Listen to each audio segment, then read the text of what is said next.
esquerda quebrou o Brasil e parece que vai quebrar de novo. Sua visão aí. Queria só trazer uma perspectiva histórica. Posso? Pode. Nunca tivemos esquerda dominando o Congresso do Brasil. O senhor sabe disso até melhor que eu. Brasil, desde a época da invasão colonial, monarquia, período ditatorial do Estado Novo, ditadura, sempre direita. Mesmo quando o Brasil entra num período desenvolvimentista, quem tá lá no Congresso? A direita. Hoje a ideia é mostrar que os políticos também têm que prestar conta para a população e pensar na perspectiva histórica aí do papel tanto da esquerda quanto da direita para construir um caminho democrático para o nosso país. Pluralista, povo que herdou latifúndio, a galera que tá lá no Getúlio governo... Vargas, Leonel Brizola, ela bem para a área não foi nosso presidente, né? Lá, infelizmente, né? se tivesse mas chegado muito influente, ali... Você concorda? Vargas teve uma política populista, mas também não tinha Congresso. Quando o Lula entrou no poder, o senhor se lembra, né? O pessoal mais velho aqui do recinto, o vice dele era do PL, lembra? Não é uma coisa interessante que o vice do Lula era do PL? Era um mineiro lá. Ele teve que se vender, né, pra direita para conseguir minimamente ter um governo de coalizão. E o Lula, ele é um cara de um partido que se posiciona centro-esquerda, mas a gente tá numa lógica que é capitalista. O mundo é capitalista. Por isso a gente tá falando esquerda-direita, não capitalismo e comunismo. Então, por isso que não dá certo, então, é porque não adotou a regra da esquerda. Muito pelo contrário, a questão é um processo. A gente não tá num processo que tem começo, meio e fim. Ele tá sempre em desenvolvimento, é um período de transição. Não fosse a esquerda, possivelmente a gente ainda está em regime de escravidão. Por isso a esquerda tradicionalmente luta contra o racismo, luta contra o machismo, luta contra a homofobia, luta por educação pública, por saúde pública. Coisa que o senhor me conheça, se eu estiver errado, é contra, por conta de uma política privatista. Não da garantia de direitos coletivos, mas de privilégios particulares. É isso que a direita defende. A esquerda não. Tem bandido na direita, tem bandido na esquerda. Lamentavelmente, eu concordo com isso. Tem competência na direita, tem competência na esquerda. Não vou nem falar no centrão porque já está implícito. Agora, a política social da esquerda parte também de uma concepção de mentalidade, filosofia, que vem lá do iluminismo, de direitos iguais, de combater uma hierarquia do pobre explorado pelo rico. É isso que a esquerda vem construindo década após década, século após século. Então eu quero agora fazer aqui um posicionamento para você e para os colegas aqui.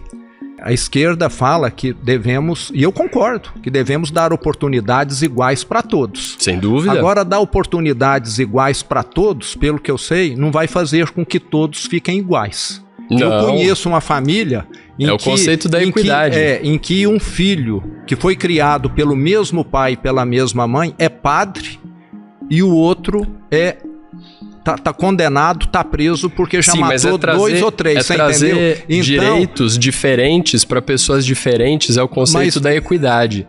Eu ajudo mais quem precisa mais. Por isso o governo precisa investir em quem precisa mais. Por isso agora, o rico paga mais imposto para que o pobre possa estudar e comer. Agora a esquerda... Por isso o empresário vai ter que pagar mais imposto para que a gente possa investir, por exemplo, em reforma agrária e produção de alimento no campo. O Brasil é um país pobre, em que as pessoas passam dificuldade. O Brasil é um país riquíssimo, mas cheio de pobreza. Cheio de pobreza. E por que os políticos da esquerda, quando viajam para o exterior, levam comitiva de 200 pessoas mostrando relógio? É uma questão diplomática.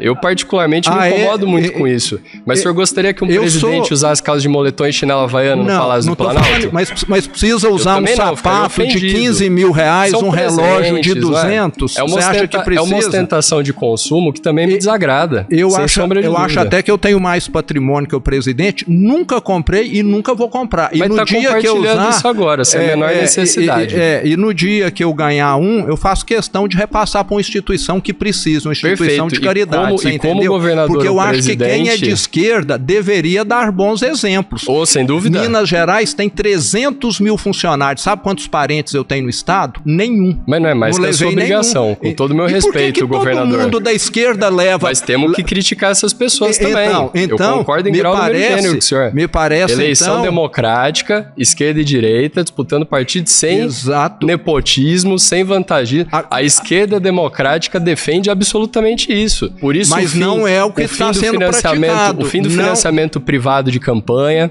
o fim de bilionários se sustentando para ocupar cargo público. Agora, o senhor sabe que a esquerda defende isso, governador. Agora, por que esse governo deixa esses juros tão altos por causa da gastança? É Galípolo, é o Banco Central que tem autonomia, que o senhor acabou de defender. Mas o Galípolo coloca os juros lá embaixo. O governo gasta muito. Opa!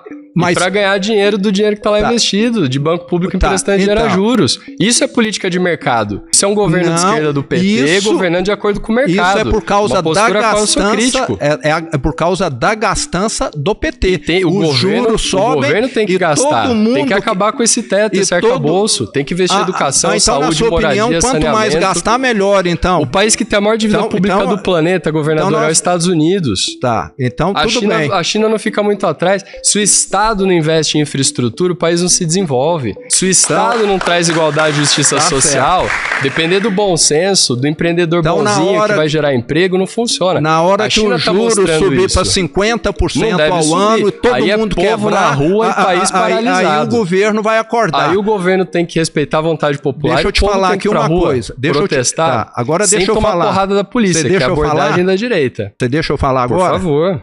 O Brasil, lá em 2015 e 2016, quebrou por causa da irresponsabilidade da Dilma, do PT, que veio com o PAC, que veio com a... Deixa eu falar, você deixa eu falar, que veio com aquela gastança, veio com déficit atrás de déficit, do mundo, você deixa eu falar, Brasil, em 2011. E hoje não está nem entre as 10, com o governo mas depois do PT. De golpe de Temer e governo de Bolsonaro. Deixa eu falar. Você deixa eu falar? É que o senhor está contando uma coisa que a gente já sabe. Não, eu estou querendo completar. Por favor. O que o Lula está fazendo agora é o mesmo que a Dilma fez. A economia está... Menor índice de pobreza da história. Você deixa eu falar? Então é isso. Menor índice de pobreza da história através de anabolizante. Isso é que tem que ficar claro. O efeito colateral vai vir daqui a pouco. O efeito colateral é a reforma trabalhista do Temer que destruiu as garantias sociais que a esquerda conquistou com muita luta. Por que quando os neoliberais foram lá... Deixa eu falar de novo. Mas é por que o brasileiro... Estamos conversando. Então, por que o brasileiro... que preza tanto o fundo de garantia, o 13º, as férias, etc., vai para países onde ele não tem nada disso e ganha por hora. Primeiro que a pessoa que não tem nem como pegar a condução pública não vai para outro país. Isso é uma ilusão que o senhor tirou não sei de onde. O segundo é que tem muito país como os Estados Unidos, onde os índices de pobreza, gente morrendo de overdose de fentanil porque está desalentado, é o emblema do capitalismo que deu certo, é o país do mundo que mais tem gente encarcerada, que tem violência pra caramba, que tem desemprego, tem criminalidade, está entrando num buraco sem fundo e que está vindo ele engolir ele a China. Por que tem tanto brasileiro querendo ir para lá, gente do mundo todo querendo ir para lá? É também estranho, tem gente que vai para a Austrália, também tem gente que vai para Nova Zelândia, tem gente que vai passear. Que atrai tantas Mas pessoas, a população no Brasil que quer sair da favela, da comunidade, porque não tem saneamento básico, não está indo morar nos Estados Unidos. O senhor sabe disso. A questão é que a esquerda olha para essas pessoas, não invisibiliza, não está olhando para a classe alta que está indo para outro país para sonegar imposto. Está olhando para quem quer educação pública de qualidade, quem quer merenda de qualidade, num país historicamente com congresso de direita. Posso falar de novo? Se a esquerda está lá, como eu disse, desde 2003, teve já 20 anos de governo para poder fazer essas questões. Com Temer e Bolsonaro, a gente não pode usar isso como se fosse uma sequência só. Tá, mas vamos somar tudo. Não. Aí é uma distorção histórica grosseira. Então Bolsonaro andou para trás, Temer andou para trás. Então o culpado é o Temer e o Bolsonaro. A reforma trabalhista, colocar arma na mão de cidadão, tudo isso foi bastante complicado para o governo PT. Se tivesse uma sequência, a história seria outra. O senhor precisa concordar comigo. Não concordo, não. Chama revisionismo histórico.